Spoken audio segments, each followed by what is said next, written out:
اب یہ تھا کہ میں نے دنیا کو دیکھ لیا تھا، تسخیر کر لیا تھا، پیسے کما لیے تھے، امیر ہو گیا تھا، لیکن مجھے سمجھ آنی شروع ہو گئی تھی کہ یہ سب مایا ہے، سب چلتی پھرتی چھایا ہے، رب کے سوا سب کچھ مایا ہے، اس کے سوا سب کچھ دھوکا ہے، یہ سارا یہ ایک ایلوژن ہے، یہ جو دنیا ہے آپ کے ارد گرد، اس کی ناکامی کامیابی یہ سب ایلوژن ہے۔ سالوں لگا کر دنیا کی حقیقت کو پرکھا تھا، جانا تھا، اور اب یہ بات سمجھ آ گئی تھی کہ خدا کے علاوہ حق ہے ہی کوئی نہیں۔ ہنگامے میں، جھمیلے میں آپ کو ایک واضح طور پر رب نظر آنے لگ جاتا ہے، تو وہ کیوں نظر آتا ہے؟ اس سے آپ کو علم یقینی حاصل ہوتا ہے، اس سے آپ کو پتہ لگتا ہے کہ رب ہے۔ اس کے بعد اگر آپ صرف دنیا میں رب کو پہچاننے نہ لگ جائیں، بلکہ دنیا پس منظر میں چلی جائیں اور رب فور فرنٹ پہ آ جائے، دنیا بیک گراؤنڈ میں نظر آتی ہے اور رب آگے نظر آتا ہو، واضح نظر آتا ہو، تو یہ حق یقینی ہوتا ہے۔ اعوذ باللہ من الشیطان الرجیم، بسم اللہ الرحمن الرحیم۔ آج آپ کے ساتھ میں اپنی ایک نظم شیئر کروں گا۔ اس نظم کا عنوان ہے اللہ اور بندے کا رشتہ۔ یہ نظم ویسے تو سیلف ایکسپلینیٹری ہے، جب آپ اس کو سنیں گے تو اس کے اندر جو بات ہے وہ آپ کو سمجھ آتی جائے گی ساتھ ساتھ، لیکن تھوڑا سا اس کا بیک گراؤنڈ ضرور دینا چاہوں گا، اور پھر بیچ میں کچھ ضروری جگہوں پر آپ کو تھوڑا سا حوالہ دینا چاہوں گا۔ میں نے ابھی تک کی 44 ایئرس کی زندگی میں جو چیز دیکھی ہے وہ یہ ہے کہ ہم انسان اور ہمارے ارد گرد کے حالات، واقعات، لوگ مسلسل بدلتے ہیں۔ سوات ایک تغیر کو ہے زمانے میں، nothing is permanent but change, لیکن اللہ ایک ایسی اکائی ہے، اللہ ایک ایسا وجود ہے جو جیسا تھا ویسا ہی ہے اور اسی طریقے سے قائم رہتا ہے۔ اس چیز کو سمجھنے میں وقت لگتا ہے، لیکن جب یہ چیز آپ کو سمجھ لگ جائے تو یہ آپ کو بہت طاقت دیتی ہے، بہت قوت دیتی ہے۔ بچپن میں مجھے یاد ہے کہ میں کبھی سنتا تھا کہ لا الہ الا اللہ کو ایک پلڑے میں ڈال دیا جائے اور باقی پوری دنیا دوسرے پلڑے میں چلی جائے تو بھی وہ پلڑا جھک جائے گا، تو مجھے سمجھ نہیں آتی تھی یہ بات۔ لیکن جب آپ کو سمجھ آتا ہے کہ لا الہ الا اللہ کے علاوہ تو ہے ہی کچھ نہیں، باقی ساری چیز تو ایک سراب ہے، تو پھر آپ کو اس بات کی معنویت سمجھ آنی شروع ہوتی ہے۔ جب ہم چھوٹے ہوتے ہیں، بچے ہوتے ہیں، تو ماں باپ ہماری زندگی میں سب سے اہم ہوتے ہیں۔ وہی لوگ جب بوڑھے ہو جاتے ہیں تو اولاد ان کی زندگی میں سب سے اہم ہو جاتی ہے۔ وقت کے ساتھ وہ سارے رشتے جو شاید ایک 10 برس کی عمر میں آپ کی زندگی میں تھے وہ سارے دنیا سے چلے جاتے ہیں، لیکن 60 برس کی عمر میں ان کی جگہ نئے رشتے آ گئے ہوتے ہیں۔ اگر ایک جھٹکے میں وہ سب رشتے چلے جائیں اور نئے آ جائیں تو آپ ایڈجسٹ بھی نہیں کر سکتے، لیکن ایک ایک کر کے لوگ چلے جاتے ہیں، ایک ایک کر کے نئے لوگ آ جاتے ہیں، حالات تبدیل ہو جاتے ہیں، مگر اللہ کے ساتھ آپ کا رشتہ جس جگہ پر تھا اسی جگہ پر قائم رہ سکتا ہے، اس لیے کہ اللہ وہیں پر ہے۔ تو اس تناظر میں یہ نظم ہے، یہ میں آپ کو سناتا ہوں۔ اس کے اندر مختلف بند ہیں جو بتا رہے ہیں کہ زندگی کے مختلف سٹیجز کے اوپر میرا اللہ سے تعلق کیسے بنا، اس تعلق کی نوعیت کیا تھی اور اس تعلق کی حد کیا تھی، اس تعلق کی ڈیپتھ کیا تھی۔ یہ ہے کہ 7 برس کا تھا جب میں نے پہلی بار دعا مانگی تھی۔ 7 برس کا تھا جب میں نے پہلی بار دعا مانگی تھی۔ کچھ ایسے غم گھر میں اترے جو بچوں کو بھی دکھتے تھے، کچھ رشتے ایسے ٹوٹے تھے پھر واپس نہیں جڑ سکتے تھے۔ بات بھی کچھ آسان نہیں تھی، بات بھی کچھ آسان نہیں تھی، مبہم اور واضح کی بھی اس عمر میں کچھ پہچان نہیں تھی۔ ایک تغیر تھا جس میں ہلچل تھی اور ہنگامہ تھا جو خوف دلوں میں گھول رہا تھا، چھوٹے سے بچے کا دل بھی ڈول رہا تھا۔ اماں ابا بھائی بہن سارے تھے لیکن کوئی سہارا کم لگتا تھا، ڈوبتے دل کو کوئی کنارہ کم لگتا تھا۔ ہٹ کے سب سے بچ کے سب سے، چھوٹے سے بچے نے پہلی بار دعا مانگی تھی رب سے۔ یہ سیلف ایکسپلینیٹری ہے، لیکن میں اپنی زندگی کا ایک واقعہ سنا رہا ہوں، اور آپ سارے لوگ ریزونیٹ کر سکتے ہیں اس طرح کے واقعات سے، کہ زندگی میں کسی نہ کسی سٹیج پہ ارلی ایج میں 6 7 8 سال کی عمر میں پہلی مرتبہ آپ اپنی مرضی سے دعا مانگتے ہیں۔ ماں باپ ویسے تو سکھا رہے ہوتے ہیں چھوٹے سے بچے کو بھی کہ کس طریقے سے نماز کے بعد آپ نے دعا مانگنی ہے، ہاتھ اٹھا کے دعا مانگنی ہے، لیکن زندگی میں کبھی نہ کبھی پہلی دفعہ 6 7 8 9 سال کی عمر میں آپ ہاتھ اٹھا کے اللہ سے کوئی دعا مانگتے ہیں۔ تو میری زندگی میں بھی ایک ایسا ٹائم آیا، 7 برس کا میں تھا، اور ہمارے گھر کے اندر ایک ایسی تبدیلی، ایسا تغیر آیا کہ گھر میں ایڈجسٹنٹ فیملی میں کچھ لوگ چھٹ گئے، کچھ لوگوں سے بچھڑ گئے، ایک رشتوں کی کمی کا احساس ہوا، اور اگرچہ اس وقت مبہم اور واضح کی کوئی خاص پہچان نہیں تھی، لیکن وہ ایک تغیر، ایک ہلچل، ایک ہنگامہ دل کے اندر تھا، اور اس کے اندر پھر میں نے سب سے ہٹ کے، سب سے بچ کے، ہاتھ اٹھا کے اللہ سے دعا مانگی تھی۔ تو یہ ایک معصوم بچے کا اللہ سے مانگنے کا جو ایک سلسلہ تھا وہ یہاں سے شروع ہوتا ہے۔ ابھی اس بچے کو بہت کچھ نہیں پتا، لیکن اسے لگا کہ رب میری سنے گا، تو اس نے اپنا ہاتھ اٹھایا اور رب کے آگے دعا مانگی۔ 13 سال کا تھا جب 13 سال کا تھا جب دل سے پہلی بار دعا مانگی تھی۔ پہلی مرگ نظر آئی تھی، پہلا سوگ سمجھ آیا تھا، ہنستے بستے گھر میں کیسے روگ کا جوگ بھی در آیا تھا، غم کو پہلی بار شعوری طور پہ بھی محسوس کیا تھا، جذبوں میں رونے دھونے سے بڑھ کر بھی کچھ غم ہوتے ہیں، پلکوں میں دل کی چوٹوں کے باعث بھی کچھ نم ہوتے ہیں، دل نے جذبوں اور سوچوں کے باہم ربط کو پہلی بار قریب کیا تھا، لوگوں کی جانب دیکھا تھا اور سوچا تھا، سب تو اپنے اپنے درد لیے بیٹھے ہیں، میری کہانی کون سنے گا۔ 13 سال کے لڑکے نے سوچا تھا، آخر میرے دل کو کون پڑھے گا۔ دل سے پہلی بار دعا مانگی تھی اس نے، رب کے آگے ہاتھ اٹھا کر رویا تھا وہ۔ 13 برس کا تھا میں جب پہلی مرتبہ گھر میں موت دیکھی، پہلی مرتبہ سمجھ آیا کہ سوگ کیا ہوتا ہے، اور ایک ہنستے بستے گھر کے اندر کیسے روگ کا جوگ آ جاتا ہے، کیسے غم آپ کو محسوس ہوتا ہے۔ پہلی دفعہ شعوری طور پر بھی غم کو محسوس کیا، تو قلبی طور پر دعا بھی پہلی دفعہ مانگی، دل سے دعا مانگی۔ وہ تو 7 سال کی عمر میں مانگی تھی، وہ تو ایک معصومیت کی دعا تھی، لیکن اس 13 سال کی عمر میں دل سے ایک آواز اٹھی، دل سے ایک دعا مانگی، اور ساتھ میں شعوری طور پر بھی غم کو محسوس کیا۔ اس سے پہلے بچپن میں رو لیتے تھے، لیکن ایک شعوری طور پر غم کو یہاں پر اترتے ہوئے محسوس کیا۔ یہ بات پتہ چلی کہ جذبوں میں رونے دھونے سے بڑھ کر بھی کچھ غم ہوتے ہیں جو آپ کی ذات کے اندر اتر جاتے ہیں، دور تک چلے جاتے ہیں، اور دل کی چوٹ کے باعث بھی کبھی آپ کی پلکوں میں نم آتے ہیں۔ اس سے پہلے صرف جسم کے اوپر بچپن میں چوٹ لگتی تھی، گر جاتے تھے، زخمی ہو جاتے تھے تو روتے تھے، لیکن دل ٹوٹنے پر بھی انسان روتا ہے۔ تو پہلی دفعہ دل نے محسوس کیا تھا کہ جذبے اور سوچے کیسے ایک دوسرے کے ساتھ ملتے ہیں، ہم آہنگ ہوتے ہیں، اور کسی تکلیف کو، کسی کرب کو، کسی دل کو، دکھ کو محسوس کرتے ہیں۔ اور پھر یہ سب دیکھ کر دائیں بائیں دیکھا تھا، تو ظاہر ہے گھر کے باقی سارے لوگ بھی اس مرگ کی وجہ سے تکلیف میں تھے، سب دکھ کی وجہ سے تکلیف میں تھے۔ تو میں نے سوچا تھا کہ میں کس سے بات کروں، گھر کے باقی جس بھی بندے سے بات کروں گا وہ تو اپنا درد لیے بیٹھا ہے، وہ تو خود غمگین ہے۔ تو پہلی مرتبہ میں نے رب کے آگے ہاتھ اٹھا کر دعا مانگی تھی، رویا تھا، جانے والے کے لیے دعا مانگی تھی، اپنے لیے دعا مانگی تھی، صبر کے لیے دعا مانگی تھی۔ تو وہ 7 سال کا بچہ جس نے ایک معصوم دعا مانگی تھی، وہ 13 برس تک پہنچا ہے، تو اب 13 برس کا ہو کر وہ بچہ ذہنی طور پر اور جذباتی طور پر غم کو محسوس کرنے لگا ہے۔ اور پھر یہی ہوا ہے کہ اس نے معصومیت میں بھی رب کے پاس ہی جانا پسند کیا تھا، اور اب جب اس کے جذبوں کو، اس کی سوچوں کو ایک تکلیف محسوس ہوئی ہے، وہ ایک غم سے گزرا ہے، تو اب وہ جذباتی طور پر، شعوری طور پر بھی رب کے پاس ہی گیا ہے، رب کے لیے ہی اس نے ہاتھ اٹھائے ہیں، اور رب سے ہی دعا مانگ رہا ہے۔ تیسرا بند ہے کہ 23 سال کا تھا جب پہلی بار شعوری طور پہ رب کے سامنے جا کر بیٹھ گیا، ہاتھ اٹھا کر، ماتھا ٹیک کے، ناک رگڑ کر مانگ لیا تھا، یا رب مجھ کو ہمت دے دے۔ فکر معاش و رزق میں کیسی کیسی ذلت ہو سکتی ہے، اس ذلت کے ڈھیر سے مجھ کو عزت دے دے۔ کس کے آگے جا کر اپنا ہاتھ بڑھاؤں، کاسا لے کر کس گھر جاؤں، آخر کون سا در کھڑکاؤں، تنگی داماں کسے دکھاؤں، کس کے آگے اپنے تن کا کپڑا کھولوں، کیا بولوں اور کیا نہ بولوں۔ 23 سال کی عمر میں نے سارے کاسے توڑ دیے تھے، رب سے مانگا تھا، اور اپنے دل کے دہانے کھول دیے تھے۔ اب فاسٹ فارورڈ کر کے وہی بچہ جب 23 برس کا ہوا،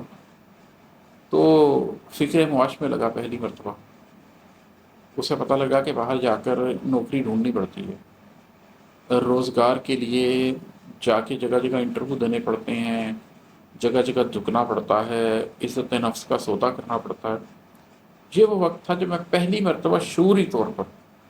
کہ ہاں میرے پاس ایک چوائس ہے کہ میں ایتھسٹ ہو جاؤں، ہاں میرے پاس ایک چوائس ہے کہ میں اللہ کو ماننے لگ جاؤں، ہاں میرے پاس ایک چوائس ہے کہ میں کہوں کہ میں اپنے زور بازو پہ کماؤں گا، ہاں میرے پاس ایک چوائس ہے کہ میں اللہ سے مانگوں۔ میں نے شعوری طور پر ایک فیصلہ کیا کہ میں اللہ سے مانگوں گا، اور میں اللہ کے سامنے جا کر بیٹھ گیا، اور میں نے اس سے یہ نہیں کہا کہ اللہ میرے منہ میں رزق ڈال، میں نے اس سے کہا کہ اللہ مجھے ہمت دے دے۔ ماتھا ٹیک کے، ناک رگڑ کر، سجدے کر کے میں نے اس سے مانگا کہ اے اللہ تو مجھے قوت دے، استقامت دے، ہمت دے۔ مجھے نظر آ رہا ہے کہ فکر معاش و رزق میں ایک غریب شخص کو کیسی کیسی ذلت ہو سکتی ہے، کیسے کیسے کیسی کیسی تذلیل سے گزرنا پڑ سکتا ہے صرف روٹی کمانے کے لیے، لیکن تو اس ذلت کے ڈھیر سے مجھے عزت دے دے، مجھے وہ ہمت دے کہ میں اس دنیا کو جیت سکوں۔ مجھے سمجھ نہیں آ رہی کہ میں کہاں جاؤں، کس سے مانگوں، کس کے پاس کاسا لے کر جاؤں، کس دروازے کو کھڑکاؤں، اپنے تن کا کپڑا اٹھا کے کس کو دکھاؤں، اپنی تنگی دامہ کس کو بتاؤں، کس کو تکلیف دکھاؤں۔ تو بس تو مجھے ہمت دے دے، میں یہ کاسے توڑ دینا چاہتا ہوں۔ میں کسی کے آگے اپنی عزت نفس کا سودا نہیں کرنا چاہتا، میں کسی سے مانگنا نہیں چاہتا، میں کسی باس کی پرستش نہیں کر سکتا، میں کسی نوکری کے لیے اپنے کریکٹر کی قیمت نہیں دے سکتا۔ تو بس مجھے ہمت دے کہ میں اس دنیا کو تسخیر کر سکوں، کامیاب ہو سکوں۔ تو 23 سال کی عمر میں نے وہ سارے کاسے توڑ دیے جن سے دنیا میں مانگا جاتا ہے، اللہ سے مانگا، اور اپنے دل کے دہانے کھول دیے کہ اللہ تو نہیں مجھے عطا کرنا۔ اب اس میں آپ کو ایک چیز نظر آ رہی ہوگی کہ ایک میری گروتھ ہے، اور ایک یہ چیز ہے کہ اللہ پائیدار ہے، اللہ قائم ہے، اللہ موجود ہے۔ میں 7 سال کا بچہ ہوں، رب وہی ہے، میں اپنی بساط کے مطابق مانگ رہا ہوں۔ میں 13 سال کا لڑکا ہوں، رب وہی ہے، لیکن مجھ میں تھوڑی سی شعوری، تھوڑی سی قلبی انڈرسٹینڈنگ آنے لگی ہے چیزوں کو، میں اس کے ساتھ ذرا فرق چیزیں مانگ رہا ہوں۔ میں دکھوں کو، غموں کو سمجھ رہا ہوں، میں جانے والوں کے لیے مانگ رہا ہوں، میں اپنے صبر کے لیے مانگ رہا ہوں۔ 23 سال کا ہوا ہوں تو اور گروتھ ہوئی ہے۔ اب میں فکر معاش میں پڑ گیا ہوں، غم دورہ میں پڑ گیا ہوں، اور اس غم دورہ کے اندر میں سارے کاسے توڑ کر صرف اللہ سے مانگنا چاہتا ہوں۔ 30 برس کا تھا جب پہلی بار حقیقی طور پہ رب کے سامنے آ کر پیش ہوا تھا۔ دل نے جانے کتنے کرب اٹھا کر آخر جان لیا تھا، رب کے سوا سب کچھ مایا ہے، اس کے سوا سب کچھ دھوکا ہے۔ سوچوں نے دنیا کی حقیقت سالوں میں پرکھی تھی، اور اب کلی طور پہ صرف خدا کو سچ جانا سمجھا تھا، صرف اسے ہی رب جانا تھا۔ پھر جب میں 30 برس کی عمر میں پہنچا ہوں تو یہ ایک چوتھی سٹیج سٹارٹ ہوئی کہ جب میں حقیقی طور پر رب کے سامنے آ کے بیٹھ گیا۔ اب اس کی وجہ یہ نہیں تھی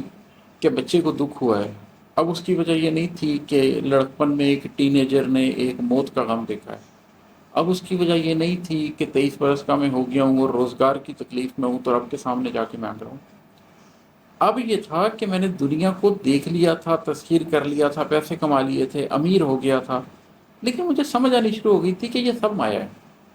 سب چلتی پھرتی چھایا ہے۔ رب کے سوا سب کچھ مایا ہے، اس کے سوا سب کچھ دھوکا ہے۔ یہ سارا یہ ایک ایلیوژن ہے، یہ جو دنیا ہے آپ کے ارد گرد، اس کی ناکامی کامیابی، یہ سب ایلیوژن ہے۔ سالوں لگا کر دنیا کی حقیقت کو پرکھا تھا، جانا تھا، اور اب یہ بات سمجھ آ گئی تھی کہ خدا کے علاوہ حق ہے ہی کوئی نہیں، خدا کے علاوہ سچ ہے ہی کوئی نہیں، خدا ہی اس قابل ہے کہ اس کی پرستش کی جائے، اللہ کے علاوہ کسی کے آگے جھکا نہیں جا سکتا۔ تو حقیقی طور پر اس کے آگے جا کے بیٹھ گیا تھا، اس لیے نہیں کہ اب مجھے کچھ چاہیے تھا، اس لیے نہیں کہ میں نے اس سے کچھ مانگنا تھا، اس لیے کہ اگر کچھ نہیں بھی مانگنا تو بھی رب کے آگے ہی بیٹھنا ہے۔ ایک رب حقیقت ہے اور ایک اس کے سامنے میں بندہ ہوں، یہ حقیقت ہے، اس کے علاوہ تو کوئی حقیقت ہی نہیں ہے۔ تو پہلی دفعہ مجھے اللہ کو اللہ کے طور پر تسلیم کرتے ہوئے اس کے آگے جھکا، اس کے آگے سر تسلیم خم کیا۔ یہ ایک گروتھ کی اگلی سٹیج ہوئی۔ پھر اگلا بند ہے کہ اب 40 برس کا ہوں اور پیچھے مڑ کر دیکھ رہا ہوں۔ اب میں 44 کا ہو گیا ہوں، لیکن یہ 4 سال پرانی نظم ہے۔ اب 40 برس کا ہوں اور پیچھے مڑ کر دیکھ رہا ہوں، 7 برس کا بچہ بھی پہچان رہا تھا، 13 سال کا لڑکا بھی یہ جان رہا تھا، 23 سال کا بندہ یہ گردان رہا تھا، 30 برس میں آ کر لیکن مہر لگی تھی، جان لیا تھا، عمر کے اس ہنگام میں اصلی حاصل دل ایمان رہا تھا۔ اس کے بعد گزارے تھے کچھ سال تلاش ذات کے اندر، اپنے من میں ہوتی غم اور نم کی ایک برسات کے اندر، خرد کی گہری بات کے اندر، جنوں کی رمبی رات کے اندر، اکثر رب اور بندے کے رشتے کی توجیحات کے اندر۔ 40 برس کا جب ہوا تو پھر پیچھے مڑ کے دیکھا کہ ہاں،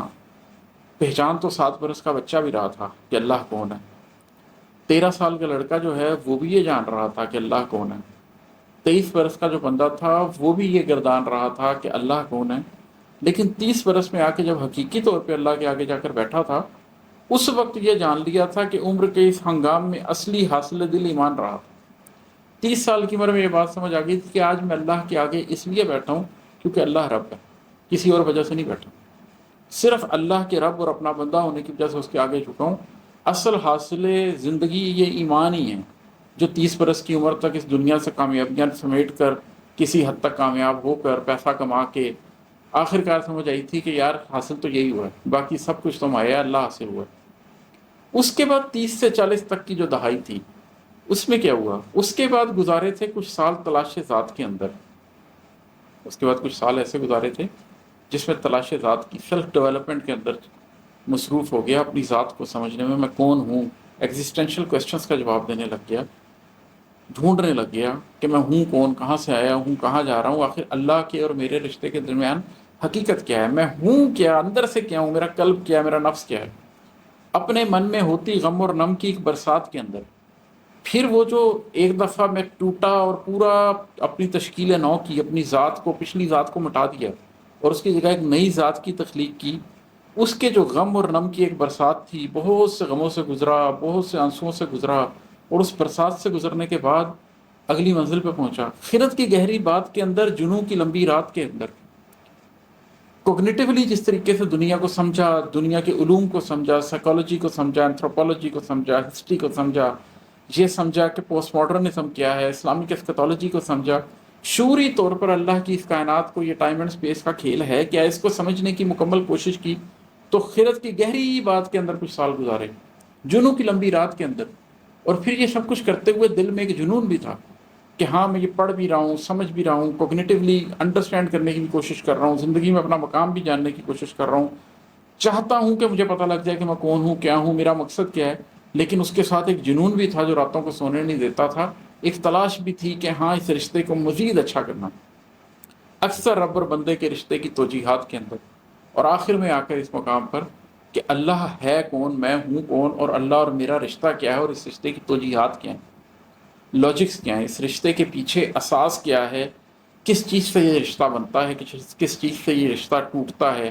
کیا چیز اس رشتے کو خراب کرتی ہے، کیا چیز اس رشتے میں ابھار دیتی ہے،